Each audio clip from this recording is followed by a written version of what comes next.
এই লোকটার লেগে কোনো ভারী কথা, শরম যাকে আছে তার জন্য গুনাহ করাটা ভারী কথা। আমার বন্ধুরা, আমার ভাইজানেরা, ফাসেক ফাজের জন্য গুনাহ করাটা মাছি হাঁকার মতো। তবে এবার আপনাকে নিয়ে চলি, তো গুনাহ হয়ে গেছে। लोग छोटे बादरा में चमक जैसे चंदवा हो, नबीर मोहवा चमके, हाँ मोहवा चमके। लोग छोटे बादरा में चमक जैसा चंदवा हो, नबीर मोहवा चमके, हाँ मोहवा चमके। नबी के लाली लाली होठों बरस जैसा ललैया हो, कैलासा चुएला देख हलीमा के मोन छुएला। नबी के लाली लाली होठों पे बरस जैसा ललैया हो, कैलासा चुएला देख हलीमा के मोन छुएला। बगिया के गुलाब जैसा न हो, आका के दहिया गमों के पसीना छोटे बादरा में चमक जैसा चंदवा हो, नबीर मोहवा चमके, हाँ मोहवा चमके। এজন্য এবার আপনারাকে বলে যায়, আল্লাহ পাক রব্বুল আলামিন বলছেন, বান্দারে তোমার কাছে পাপ হয়ে গেছে, এবার করবে কি? अब হয়ে গেছে না বুঝে হয়ে গেছে, এবার তাহলে কি করতে হবে? আজ মনে করেন একদিন যা করলেছি বুঝতে পারিনি হয়ে গেছে, আজকে দুটা কথা বেরেনে বসলো, এখন আপনি চাইছেন যে আমি তওবা করব, করে আমি পাক সাফ হব, তো কি করবেন? আল্লাহ কি বলছেন, বান্দা টেনশন করিস না, এটা মনে ভাবিস না যে তুই ক্ষমা পাবি না। আস্তাগফিরুল্লাহ, তোমার আল্লাহর কাছে ইস্তেগফার করো, ক্ষমা চাও। ইন্নাল্লাহ কানা গফুরুর রহিমা, তোমার আল্লাহ নিঃসন্দেহে ক্ষমাবান, তোমাকে ক্ষমা করে দিবে। আমি আল্লাহ তোমাকে ক্ষমা করে দিব। তুই লা তাকনাতু মির রাহমাতিল্লাহ, আমার রহমত থেকে মুখ ফিরাস না। বান্দারে এবার আপনাকে একটা উদাহরণ দিয়ে বোঝায়। আচ্ছা বলুন তো, আল্লাহর কাছে কতটি রহমত আছে? আল্লাহ কতটি রহমতের মালিক? কতটি ভাই? আল্লাহ কতটি রহমতের মালিক? আল্লাহর রহমতের কোনো সীমা নেই। দ্বিতীয় কথা, হাদিসে এসেছে যে আল্লাহ হলো 100 রহমতের মালিক। আল্লাহ হলো রহম কোটি 100টা। 100টার ভিতরে একটা রহম পৃথিবীতে যত প্রাণী আল্লাহ সৃষ্টি করেছেন সবার ভিতরে বন্টন করেছেন। যত একটা পিপিলিকা থেকে নিয়ে তার থেকেও ছোট জিনিস থেকে দিয়ে আদম সন্তান পর্যন্ত যত জিনিস মাখলুক আছে সবাইকে আল্লাহ রহমটা, মহব্বতটা, ভালোবাসার রহমটা দান করেছেন। অতি একটা মুরগি একটু পেয়েছে, একটা পাখি একটু পেয়েছে, একটা গরু একটা পেয়েছে, একটা মানুষ একচিন পেয়েছে। এইরকম করে যদি মহব্বতের কারণে 13 ভাই চলো দুনিয়াতে জায়গা পাইনি, আর বাইর করো না কে? 3 রাত চাহে পেট ভরে নেবো, এখানে জালসার ভিতরে চাইতে চলে এসছে। এই তোমার কাছে আমি কোনদিন জালসা করতে গেছি নাকি? তুমি আমার জায়গাতে কেন এলে? বাইরে যাও, বাইরে যাও, বাইরে যাও। এগুলা কোন নিয়ম হলো? জালসার মধ্যে ভিক্ষা করবে? অনেক জায়গায় এরকম দেখি। কেন? সারা জীবন তো ভিক্ষাই করে যাচ্ছে। ও একটা মৌকা সুযোগ ধরে থাকছে, ওখানে শরমে লাজে 10 টাকা করে বাইর করে দিতেছে। কিছুদিন আগে একটা মহিলা করেছে কি জানেন? বাঙালের মাটিতে কালেকশন বুরকা পরে এসছে, মনে জেনে এসে মহিলা সভাতে কালেকশন করেছে। মনে করছে কমিটির মহিলা কালেকশন করে যতগুলো টাকা হয়তো সম্পূর্ণ লেউ দাও। যেগুলো কালেকশন করেছে 30-40 হাজার টাকা, বিশাল সভা। আর কালেকশন করে যা টাকা হয়েছে ব্যাগে করে কালেকশন করেছে, আর ও আসলে ভিক্ষুক, সব টাকা নিয়ে পার। আর ওখানে তো সবাই মনে করছে 500 দিয়েছে, কেউ 100 দিয়েছে। যে মাদ্রাসা এগুলো কমিটি, মাদ্রাসার মহিলা কালেকশন করছে। এ কোন নিয়ম হলো? যা হোক, আমি বলছিলাম আপনার আগা দিকে যে অতি একটা মুরগি 13টা বাচ্চা নিয়ে একটা বাচ্চা ছুঁতে যান, আপনাকে ছাড়বে না। তবে একটি পরিমাণ রহমত পাওয়ার পরে যদি একটা মার এত দয়া হয়, 99 রহমতই এখন আল্লাহর কাছে আছে। 99 রহমত এখনো আল্লাহর কাছে আছে। তাহলে আমার আল্লাহর দয়া কত হতে পারে? ভালো করে শুনছেন তো কথা? যে একটা রহমত পৃথিবীর মাটিতে যত প্রাণী আছে সবাইকে আল্লাহ দান করেছেন। তবে যদি একচিন করে ভাগ করে একটুটুকুন করে দেওয়াতে যদি একটা মা, আচ্ছা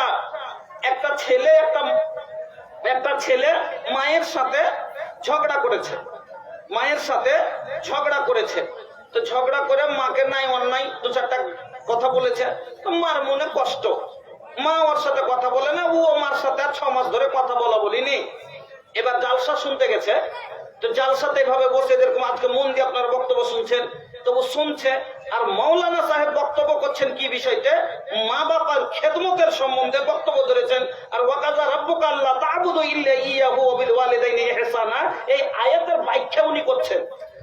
যখন হাদিসটা পড়েছেন যে রেজার রব্বে ফিরেজাল ওয়ালিদ, মা বাপের খুশিতে আল্লাহ খুশি, আর আল্লাহ যদি মায়ের উঠ জালিতা রব রুঠ जाला, रब के मनावे के बा तो माई के मनाला, तब जाके कबूल हुई इबादत तोहार हो, अपन जान से बढ़ के करिहा तू माई से प्यार हो। যখন শুনেছে যে মার না ফরমানি করে যদি 7 বার হজ করিস তোর হজ কবুল হবে না, তোর একটা ইবাদত কবুল হবে না, তখন যুবকের ব্রেনে কথাটা বসে গেছে যে হাই রে 6 মাস থেকে তো যেটি নামাজ পড়লাম জুমাটাও তাইলে আমার হয়নি, তাইলে এই ভুল করে সারা জীবন যদি থাকি তাহলে একটাও ইবাদত কাজে আসবে না, আর জাহান্নামে যেতে হবে। না না না, আজকেই যাব, যেই করে হোক মায়ের কাছে গিয়ে ক্ষমা নিব। এবার মার কাছে চলে গেছে, আর যাওয়ার পরে যদি হাসে আর বলে মা মা মা, মাফ দিয়ে দে, মাফ করবে যদি হার সাথে আর কি করতে এসেছিস, মাফ করবে না। কিন্তু ওই জায়গাতে যে যদি এমন হয়ে আছে যে মা নিজে জিজ্ঞাসা করতে পারে, অনেকক্ষণ ধরে বসে আছে, শরমে লজ্জায় বলতে পারে না, চোখ দিয়ে পানি চলে এসছে, অনেকক্ষণ পরে মা মা মা প্রথমে একটু রাগ দেখাবে না, 6 মাসটা কথা বলেনি, তো মা একটু রাগ করে আছে। 3-4 বার পরে তো কি বলছিস, সেদিনকার কথা বলাটা ঠিক হয়নি, মাফ দিয়ে দে, ক্ষমা করে দে। মা কি বলবে রাগের মাথায়? এই ক্ষমালে কি হবে, কি করবি, কি ফের ভুল করছিস, জানা তুই কি মা কইস না তো কি হাত দিন যায় না, তোর ছেলে পিলে তোকে মা কইছে, হাত ছেলে পিলা হাত মা কইছে, তুই কইস না তো কি হয়েছে, যা তোর ফের কিসের দুঃখ আছে, তোর ফের হাত কিসের দুঃখ আছে, মা এরকম কথা বলবে। এবার তারপরে দেখছে মা মাপ দিলে না, চট করে মার হাত খান ধরে লেগেছে, মা মা মাফ করে দে, মা ক্ষমা করে দাও, মা হাত খানটা ছাড়িয়ে নেবে রাগের মাথায়। প্রথমে শর্ট করে তার মানবে না, মা হাত ছাড়িয়ে এলে কি বলবে, ছাড় তো, কি মাপ করছিস কেন, মাপলে কি নেবে, বলবে কি বলবে না? তারপরে যখন দেখলে কথা বলে মা মাপ দিল না, হাত ধরে মা মাপ দিল না, এবার চট করে মার পা খান ধরে এলিয়ে বসে গেছে, বলছে যতক্ষণ মাপ না দিবা ততক্ষণ পর্যন্ত তোমার পা ছাড়বো না। এবার বলেন তো, দুটো ছেলের বাবা, একটা ছেলের বাবা যদি মার পা ধরে বসে যায়, মা কয় মিনিট সহ্য করতে পারবে? মা সহ্য করতে পারবে? 10 মিনিট তো দূরের কথা, 2 মিনিটও মা বরদাস্ত করতে পারবে না। উঠ রে উঠতো পাগল কোনটাকার, মনে নেই তো করছি তো ভিতরে কি রাগ করছি নাকি, বলবে কি বলবে না? মনে নেই কষ্ট করছি তো ভিতরে কি রাগ করছি নাকি, উঠ। যত ভেতরে ছাইলে হারা মা, ওরা কি মাফ না করে থাকতে পারছি? হ্যাঁ উঠ আঁকা বাক্যের উঠ তুলে নিবে, হ্যাঁ তুলে নিবে। তো 1 ইঞ্চি পরিমাণ রহমত পাওয়ার পরে যদি মা সন্তানকে মাফ করতে বাধ্য হয়ে যায়, তাহলে দুনিয়ার যত মা আছে তার চাহে 90 গুণ বেশি আমার আল্লাহ কি দয়ালু। তাহলে কত দয়া আমার আল্লাহ, আল্লাহ মাফ করবে না মাফ নিতে জানলে? আল্লাহ করবে না? করবে না। কিন্তু আল্লাহর কাছে যাওয়ার পরে যদি কহেন আল্লাহ মাফ করে দে, আল্লাহ মাফ করে দে, আল্লাহ মাফ করবে? করবে না। কিন্তু চলে গেছে, দূরে কত নামাজ পড়েছে, ঢের রাতে উঠেছে, মসজিদে বসে গেছে, শরমে নিজের গুনাহকে আল্লাহর কাছে আগে থেকে রেখে, আল্লাহ বুঝতে পারি ভুল হয়ে গেছে, আমি পাপী, আমি গুনাহগার, আমি লজ্জাহীন, আমার লজ্জা নাই, আমার শরম নাই, আমি বেহায়া। নিজকে নিজের এই করতে হবে, আল্লাহ নিজকে আল্লাহর কাছে ছোট করতে হবে আর বলতে হবে আমি তোমার খেয়েছি আর তোমার সাথে নিমুখারামিপনা করেছি, আমার লজ্জা নাই, আমার শরম নাই, আমি বেহায়া, আমার আল্লাহ আমি ছোট লোক, আমি খারাপ, আমি জঘন্য, আমাকে আল্লাহ তুমি আমাকে মাফ করো। তোমার ছাড়া কারোর কাছে যাবো আল্লাহ, কে মাফ করো? তুমি মাফ করো। একবার গেলেন, একদিন যদি মাপ না পায় দ্বিতীয় দিন যাবেন, দ্বিতীয় দিন জোহরে গেলেন, কানলেন মাপ পেলেন না, আসরে গেলেন, কানলেন মাপ পেলেন না, মাগরিবে গেলেন, আল্লাহ যদি মাপ না করে, এশারে গেলেন, আল্লাহ মাপ না করে, ফজরের নামাজে অবশ্যই আল্লাহ আর রুখতে পারবে না, বলবে উঠ রে উঠ, আমি আল্লাহ তোকে মাপ না করে থাকতে পারলাম না। আল্লাহ নবী বলছেন হাদিসে কুদসি, আল্লাহ তাআলা বলছেন, কত সুন্দর হাদিস শুনুন। আল্লাহ রাসূল বলছেন, আল্লাহ তাআলা বলছেন আনা ইনদা জন্নে আবদি বি, আল্লাহ কত ভালোবাসে বান্দাকে। শুনেন, আল্লাহ বলছেন নিজে আনা ইনদা জন্নে আবদি বি ওয়া আনা মাআহু, যখন আমার বান্দা আমাকে আমি বান্দার ধারণা মতো বান্দার কাছে থাকি, যে বান্দা যেরকম আমাকে মনে রাখে আমিও তাকে সেরকম মনে রাখি। যত আমি তার কাছে, যে আমার কাছে হওয়ার চেষ্টা করে আমি তার কাছে থাকি। যখন বান্দা আমাকে অন্তরে অন্তরে স্মরণ করে, মনে মনে ইয়াদ করে, আমি আল্লাহ অন্তরে অন্তরে বান্দাকে মনে করি। যখন কোন আমার বান্দা কোন মাহফিলে আমাকে জিকির করে, আমার কথা চর্চা করে, বলা বলি করে, যাকারতাহু ফি মালাইকাইরিম মিনহুম, আমি আল্লাহ ফেরেশতার মাহফিল জমিয়া তার কথা জিকির করি। সুবহানাল্লাহ, ফেরেশতার মাহফিল লাগিয়ে আপনার কথা আল্লাহ জিকির করেন। তারপর আল্লাহ কি বলছেন, ওয়া ইন তাকাররাবা ইলাইয়া বিসিবরিন, যখন কোন বান্দা আমার দিকে এক বিত্তা আগিয়ে আসে, এটা বিত্তা বলেন না আপনারা, কি বলেন? এক বালিশ, এক বিত্তা আধা। যখন কোন বান্দা ওয়াইন তাকাররাবা ইলাইয়া বিসিবরিন, যখন বান্দা আমার দিকে এক বিত্তা আগিয়ে আসে, তাকাররাবতু ইলাইহি জিরান, আমি আল্লাহ বান্দার দিকে এক হাত আগিয়ে যাই। ওয়াইন তাকাররাবা ইলাইয়া জিরান, যখন কোন বান্দা আমার দিকে এক হাত আগিয়ে আসে, তাকাররাবতু ইলাইহি বা'আন, আমি আল্লাহ বান্দার দিকে দু হাত আগিয়ে যাই। ওয়াইন আতানি ইয়ামসি ওয়াইন আতানি ইয়ামসি আতাইতাহু হারওয়ালাতান, যখন কোন বান্দা আমার দিকে হেঁটে হেঁটে আসে, আমি আল্লাহ ওই বান্দার দিকে দৌড়িয়ে আগিয়ে যাই। সুবহানাল্লাহ। তাহলে আপনার আল্লাহ আপনাকে কত ভালোবাসেন। তাহলে ভালোবাসা নিতে গেলে আপনাকে ক্ষমা দিতে হবে, আল্লাহর কাছে ক্ষমা প্রার্থী হতে হবে। আর কেমন ভাবে ক্ষমা নিতে হবে? আল্লাহ রাব্বুল আলামিন বললেন, বান্দারে এমন করে তওবা কর। কেমন ভাবে তওবা কর? তুবু ইলাল্লাহি জামিআন আইয়ুহাল মুমিনুনা লাআল্লাকুম তুফলিহুন। আল্লাহ বলছেন, মুমিনেরা রে, তোরা এমন ভাবে তওবা কর যাতে কামিয়াব হয়ে যাস। তওবা করে কামিয়াব হয়ে যা। এবার তওবা করলে কেমন করে কামিয়াব হওয়া যায় আসুন আপনাকে বোঝাই। একটা লোক এখন এইরকম আছে দুনিয়াতে, লোকটার বা এই সভার ভিতরে লোকটার 90টাই গুনাহ আছে আর 10টা মাত্র নেকি আছে। কয়টা গুনাহ? 90টা গুনাহ জীবনে করেছে আর 10টা মাত্র নেকি করেছে। এবার যদি আপনারা কি বলেন, তারাজু তারাজু বলেন না দাড়িপাল্লা? তারাজু বলেন। তারাজুতে যদি তোলা যায়, তারাজুর দুটো পাল্লা হয় না? হয় না। একদিকে দিলাম আমি 900 গ্রাম, একদিকে দিলাম 100 গ্রাম, কোন দিক বসবে? সবাই বলবেন 900 গ্রাম। এবার 900 আর 100 গ্রাম উপরে হয়ে যাবে। আমি এবার 900 গ্রামকে পাল্লা থেকে যদি সরিয়ে দিই 100 গ্রাম ডাউন হবে না? হবে না? ডাউন হয়ে যাবে। এবার আপনাকে বলি, আরো ভালো করে যদি বুঝতে চান, আপনারা দুনিয়াতে দাড়ি পাল্লা দেখেছেন? কয়েক রকমের হারকে ভিতরে ভাই তারাজু হয়। একটা বড় ধরনের তারাজু হয়, এই 3 খোঁটা যেরকম করে লাগানো হয়, যাতে বড় বড় পাটের বস্তা, ধানের এসবগুলো আমরা মাপি। এর ওজন মাপ কি সঠিক? সঠিক জি ভাই? জি না। কেন? এতে কিলো থেকে কমে ওজন ধরে না। ধরে? কোনদিন দেখেছেন 62 কেজি 400 গ্রাম, 53 কেজি 150 গ্রাম, এরকম কোন বড় মাপের জিনিসে পেয়েছেন? ওজন পাননি। ওই 52 কেজি 53 কেজি মানে কেজি ছাড়াও কমে দিবে না।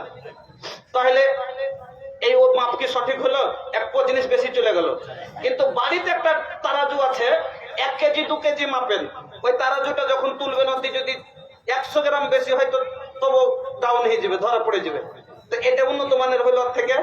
এবার এই দাড়ি পাল্লাতে যদি 2টা ধানের দানা যায়, 4টা ধানের দানা বেশি থাকে, ধরা যাবে? যাবে না। কিন্তু স্বর্ণকারের দোকানে দেখিয়েন একটা এত বড় মাত্র দাড়ি পাল্লা আছে, অতি একটা ধানও দেন তো ওজন আসবে, আসে না? না হলে লাখের মাপে কেন করে মহিলাদের। তো তাহলে এটা আরো উন্নত মানের হলো, তো এটা বেশি ওজন মাপে সঠিক হলো। কিন্তু ওই বলবেন যে মৌলানা আমরা কম্পিউটারে মাপ দিচ্ছি, কম্পিউটারে মাপ দিচ্ছি। আচ্ছা, কম্পিউটারের মাপ কি সঠিক? যদি সঠিক হয় তো আমাকে বুঝিয়ে দেন। আমি কম্পিউটারের উপরে 100 টাকার একটা নোট থুবো, ওজন হবে? হবে? তাহলে 100 টাকার মূল্য আছে না নেই? অবশ্যই আছে।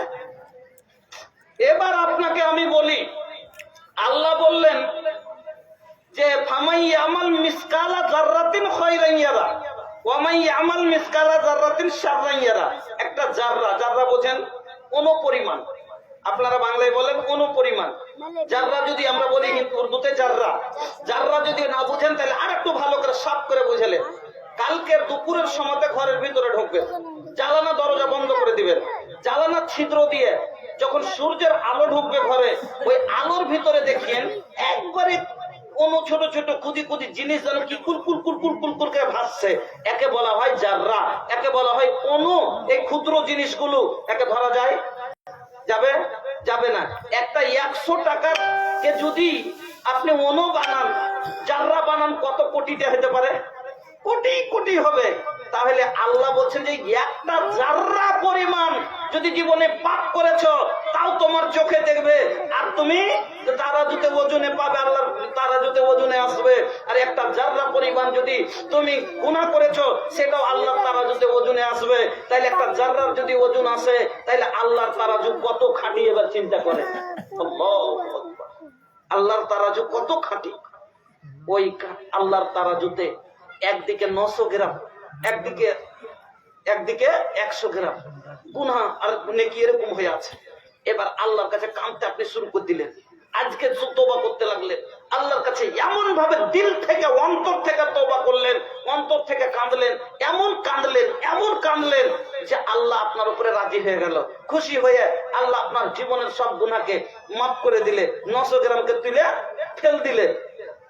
100 গ্রাম একদিকে আছে, জীবনে কিছু নেকি অবশ্যই করেছেন কিনা? ওয়াজ শুনেছেন, জালসা শুনেছেন, কিছু করেছেন, 10 টাকা দান করেছেন, জুমা পড়েছেন, তো অল্প নেকি তো আছে। এবার অল্পই নেকি এদিকে এরকম হয়েছিল, এবার দাঁড়াম করে নিচে হয়ে যাবে, আর গুনার পাল্লা উঁচু হয়ে যাবে। তো সামান্য নেকি আপনার জান্নাত যাওয়ার জন্য যথেষ্ট হয়ে যাবে। সামান্য নেকি আপনার জান্নাত যাওয়ার জন্য যথেষ্ট হয়ে যাবে। কখন? যদি দুনিয়া থেকে তওবা করে যেতে পারেন তখন। আর না হলে যদি 7 গাড়ি ইবাদত করে যান, কপালে ঝুড়া ফেলে দেন, গর্থা ফেলে দেন, আর যদি তওবা করে দুনিয়াতে যা করে দিয়েছেন এইভাবে যদি অন্যায় করে তওবা করে না মরে যান, সব শেষ। আল্লাহ রাসূল একদিন বললেন যে ভাই, আল্লাহ রাসূল বললেন 10 মিনিট মাত্র 9 মিনিট কথা বলবো আপনার কাছে, যেটা আমাকে সময় দেওয়া আছে। এই আল্লাহ রাসূল বললেন যে আমার উম্মতের ভিতরে সবচাইতে গরিব লোক কে? অধীন লোক। তো সাহাবায়ে কেরাম বলছেন আপনাকে যদি জিজ্ঞেস করি যে এই গ্রামে গরিব কে জি, তো কি বলবেন? ওই আবু বকর গরিব। কেনে গরিব জি? 1 কাঠা জমি নাই, টাকাও নাই, গাড়ি নাই, কিছু নাই, বাড়ি নাই, কুড়িয়া করে থাকছে, দেখে গরিব বলবেন। কিন্তু আসল গরিব কে জানেন? আল্লাহর নবী প্রশ্ন করলেন সাহাবায়ে কেরামকে, ওই আমার সাহাবারা রে, বলতো আমার উম্মতের ভিতরে সবচাইতে গরিব লোককে? সাহাবায়ে কেরাম বলছেন, আল্লাহর রাসূল, আমরা তো জানি ওই লোকটাই গরিব, ওই লোকটাই অভাবী, ওই লোকটাই দরিদ্র, ওই লোকটাই ফকির, যার কাছে মাল নাই, মাথা নাই, টাকা নাই, পয়সা নাই, দিনার নাই, দিরহাম নাই, গাড়ি নাই, বাড়ি নাই, এটাই তো হলো গরিব। নবীজি বললেন, না না, আমার উম্মতের এইটা গরিব নয়, কাল কিয়ামতের দিন আমার উম্মতের একটা লোক আল্লাহর আগাদিকে আসবে, এই লোকটার নেকির কোনো ওড় থাকবে না, এত নেকি হবে, এত নেকি হবে, যেদিকে নজর দিবে খালি নেকি আর নেকি, নেকি আর নেকি, চতুর্দিকে নেকি থাকবে। নেকি দেখে বলবে এইটা লোক জান্নাতি, লোকটাকে জান্নাতে নিয়ে যাওয়ার জন্য বলা হবে। যেমন এদের যাওয়ার জন্য আদেশ করা হবে, একটা দুটো লোক কাঁদতে কাঁদতে দৌড়াবে, আর এসে বলবে, আল্লাহ ওই লোকটাকে জান্নাত যাওয়ার আগে একটু আমার ফরিয়াদ শুনতে হবে। কি ফরিয়াদ? না তো এটা আমার প্রতিবেশী ছিল, আল্লাহ সব সময় 3 হাত জায়গা আমার চেপা বাড়ি করেছিল, বড় লোক ছিল, যখনই তার টাকাওয়ালা ছিল, বেটাওয়ালা ছিল, যখনই কোনো কথা বলতে গেছি রব দেখিয়ে এসেছে, আল্লাহ আমি পারিনি, সব সময় আমার উপরে কব্জা করে চালিয়েছে। আজ আমি সেই দিন বিচার দিয়েছিলাম, একদিন হকের হাকিম বসে আছে, তার কাছে ফাইসালা করে নিব, গ্রামের মডল করে দেয়নি, বড় মুখ দেখে ছেড়ে দিয়েছে। আজ সব থেকে বড় ফাইসালাকারী আল্লাহ, তুমি বলেছো আমার কোর্টে ন্যায্য হবে। এমনকি তোমার নবী বলেছে, একটা পূজার জন্তু যে সিংওয়ালা বকরি, সিংওয়ালি বকরি আর বিনা সিংওয়ালি বকরি, দুটোতে যদি লড়াই করে কিয়ামতের দিন তারও হিসাব আল্লাহ করবে। যার সিং ছিল না তাকে সিং দিবে, আর যার সিং ছিল তাকে সিং দিবে না, উল্টা করে পুতা মারিয়া সোজ করবে। আল্লাহ একটা পশুর যদি হিসাব হয়, আমি মানুষ, আমি সবুর করেছি, আমার হিসাব চাই, হিসাব দাও। এই চেপেছিলি সেদিন এতরাপ করবে, কোন উপায় নেই। হ্যাঁ আল্লাহ একটু চেপেছিল,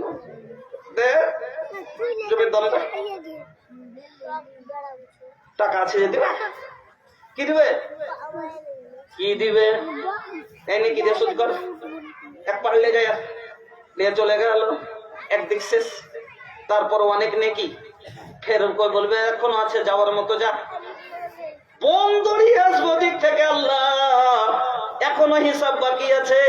এটা আমার বড় ভাই 2.5 বিঘা পাচ্ছিলাম বাবার সম্পত্তি, 1.5 বিঘা দিয়েছিল, 1 বিঘা জবরদস্তি দেয়নি, হিসাব চাই। আল্লাহ এই করবে, ও হিসাব নিবে, ই মেরেছিল, ই গাল দিয়েছিল, এরপরে জুলুম করেছিল, এই করতে করতে একের উপরে এক লোক আসবে, আর নেকি দিতে দিতে দিতে সম্পূর্ণ নেকি তার শেষ হয়ে যাবে, তারপরও পাওনাদার বেঁচে থেকে যাবে। এত নেকি থাকা সত্ত্বেও লোকটা জাহান্নামে যাবে।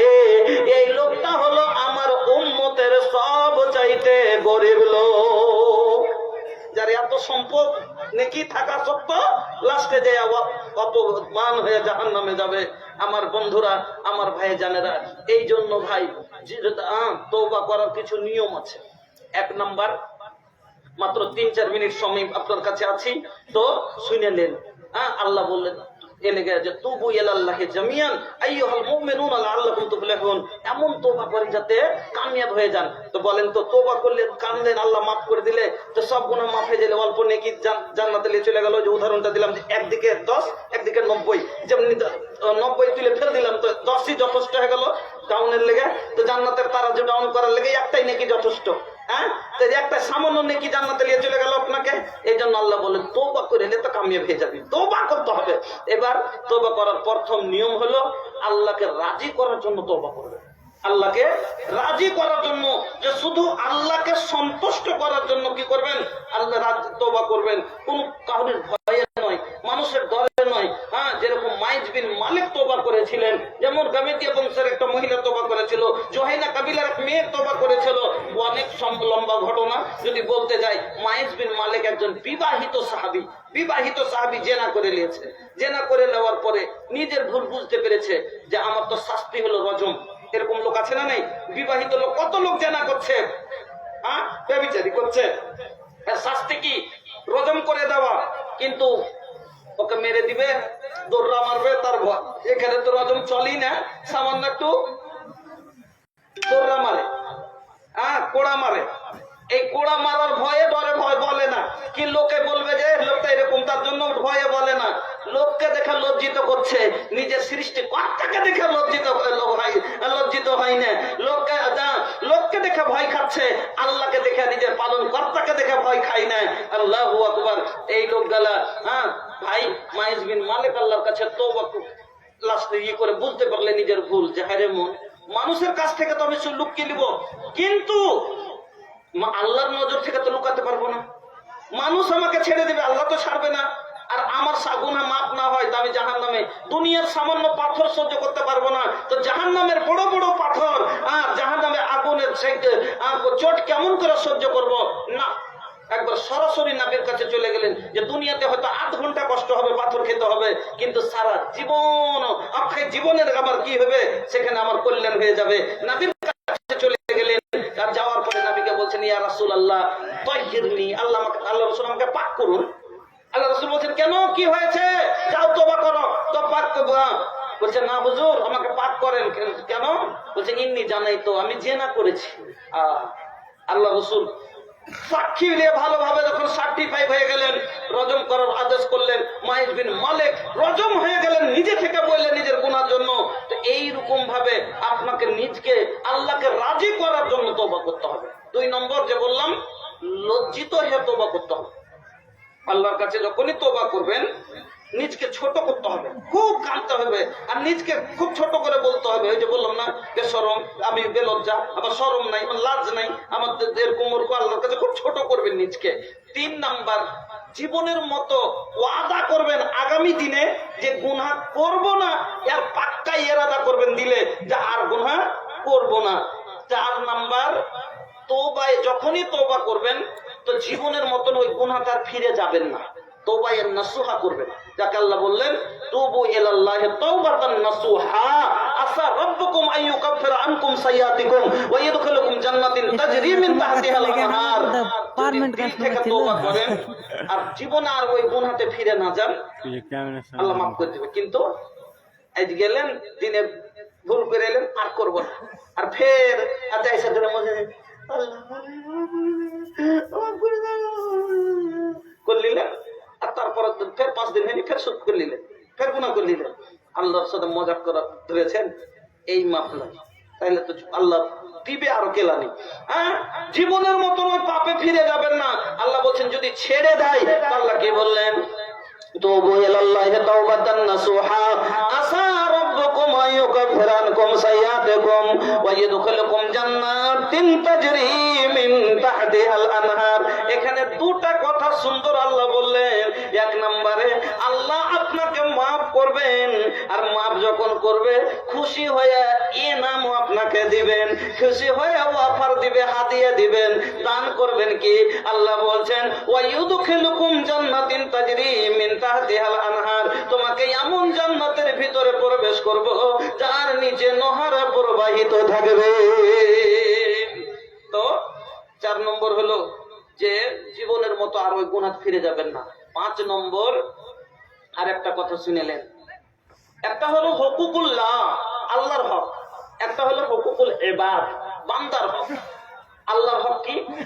নামাজ পড়া, আল্লাহর খাচ্ছেন, নামাজ পড়ে দেওয়া, রোজা করা, হজ করা, যাকাত দেওয়া, নেকির কাজ করা। আর আল্লাহ যেগুলো থেকে মানা করেছে রুকে থাকা, এটা হলো আল্লাহর হক। এবার নামাজ পড়লেন না, আল্লাহ চাইলে আপনাকে ক্ষমা করবেন, নিজের ইচ্ছা, আল্লাহর ইচ্ছা। আল্লাহ চাইলে আপনাকে ক্ষমা করবেন, আর আল্লাহ চাইলে আপনাকে শাস্তি দেবেন, ওটা আল্লাহর মর্জি। কিন্তু হুকুকুল ইবাদ, কোন বান্দার হক মেরে গেলেন, কারো জমি চাপে খেয়ে গেলেন, এক জমি দুবারে বিক্রি করে গেলেন, অনেক রকম মানুষ আজ করছে কিনা, পয়সা পয়সা রাটা তারা कर बका कमाई पैसा काम न आई होई जब दुनिया से विदाई पैसा काम न आई पैसा खातिर बेचबा पैसा से लेबा भैया 22 बीघा कीन हो तो वो नसीब होई 2 गज जमीन हो এত যে মানুষ সম্পদ করে মরছে আর 25 বিঘা জমি যদি থাকে তার কবরটা কি 5 কাঠার হয় না ওই 2 গজ জমি আর ওখানটাই বরাবর पैसा से लेबा भैया 22 बीघा कीन हो तो वो नसीब होई 2 गज जमीन हो कहते ना चिलैबा भैया बापा रमाई पैसा काम न आई होई जब दुनिया से विदाई पैसा काम न आई पैसा खातिर बेचबा अपन धर्म ईमान हो गईला के बाद लोगवा कही बेईमान हो মানুষ টাকার লেগে ইমান ধর্ম বিক্রি করে দিচ্ছে করে না এক জমিকে 2বার 3বার বেচে নিচ্ছে কত রকমের মানুষের সাথে যে দোগলপনি করছে কত রকম করছে কিন্তু লোকটা মরে যাচ্ছে তোর নাম ছেড়ে যাচ্ছে না দুর্নাম দেশে ছেড়ে দিচ্ছে দুনিয়াতে দুর্নাম ছেড়ে দিচ্ছে লোকে কি বলবে মরে যাওয়া পরও করবে চলে যাবে কিন্তু আর বদনামটা দুনিয়াতে থাকবে আর কি করবে এটা জানিস বে হাজি মরেছে এটা কোন হাজি বে এটা ওই হাজি আবে বেমান হাজি কোন হবে ওকে চিনতে পারবো কেন যে এক জমি 3বার বেচেছে তো মানুষ একটা মরে গেল কিন্তু হজ কইরা বাদও মানুষের কাছে ভালো নাম থেকে গেল না বদনাম রেখে গেল এর লেগে বলছি কি पैसा खातिर बेचबा अपन धर्म ईमान हो गईला के बाद लोगवा कही बेईमान हो मरला के बाद जइबा इज्जत गवाई पैसा काम न आई तो मरा परो इज्जत থাকলো কি থাকলো না হ্যাঁ পয়সা কি কোনো কামে এলো পয়সা যে করে গেল না এজন্য শেষ কথা বলছি শেষ ছন্দ বলছি শুনেন बोलता নিয়ে हो सुना करा ऐसन कोन काम हो दुनिया से चल जाइबा तो जपी लोगवा नाम हो এমন কোন কাজ করে যান দুনিয়া থেকে যাওয়ার আগে দুনিয়া থেকে চলে যাবেন যাতে মানুষ আপনার নাম করতে থাকে যেমন মসজিদ খান বানাইছে একটা দরজা লাগিয়ে দিলেন একটা জানালা লাগিয়ে দিলেন একটা ইনভার্টার কিনে দিলেন মরে যাবেন কিন্তু মানুষ যখনই মসজিদে ঢুকবে তখনই আপনাকে দরজায় গেলে মনে পড়বে অমুক ভাই মরে গেছে কিন্তু এই দরজাখান অমুক ভাই লাগিয়ে গেছে জানালাটা খুলতে দেবে মনে পড়বে দুয়া বাড়বে আল্লাহ সালাম ভাই মরে গেছে কিন্তু জানালাটা সালাম ভাইয়ের দেওয়া আল্লাহ সালাম ভাইয়ের কবরে জান্নাতের জানালা খুলে দিও যখন ফ্যান চালাবে তখন আপনাকে বলে মনে পড়বে আর 40টা লোক যদি আপনার জন্য দোয়া করে দেয় ইনশাআল্লাহ আল্লাহ আপনাকে ক্ষমা করে দিবে এলাকা ভাই শেষ আবেদন এটাই রেখে গেলাম মসজিদের জালসা থাকলো আপনারা কেউ উঠি করিয়েন না আমি দূরের মেহমান আপনার কাছে এটুকু আবদার রেখে যাচ্ছি যাওয়ার আগে দুনিয়া থেকে কিছু ভালো আমল করে যায়েন যাতে দুনিয়া থেকেও যাতে মানুষই আপনাকে স্মরণ করে দোয়া করে আপনার লেগে আর আল্লাহর কাছে যে আপনি কোনো দলিল পেশ করতে পারেন এই বলে শেষখানে বলবো যে দুনিয়া মরার আগে আপনার কি টাইম জানা আছে যে আমি এতদিন বাঁচবো যখন জানা নাই তখন আপনাকে সব সময় জানতে হবে যে আমার আখরি সময় এই জন্য ভাই তওবা করে নেন মরার আগে তওবা করে নেন তওবা করে যদি মরতে পারি ইনশাআল্লাহ জান্নাতি ইনশাআল্লাহ জান্নাতি আল্লাহর কাছে দোয়া করি আল্লাহ তুমি আমাদের সকলকে খালিস তওবা করে দুনিয়া থেকে যাওয়ার তৌফিক দান করে আমিন আকুলু কওলি হাদা আস্তাগফিরুল্লাহ লি ওয়া লাকুম ওয়া লিসাইরিল মুসলিমিন ফাস্তাগফিরুহু ইন্নাহুল গফুরুর রহিম আসসালামু আলাইকুম ওয়া রাহমাতুল্লাহি ওয়া বারাকাতুহু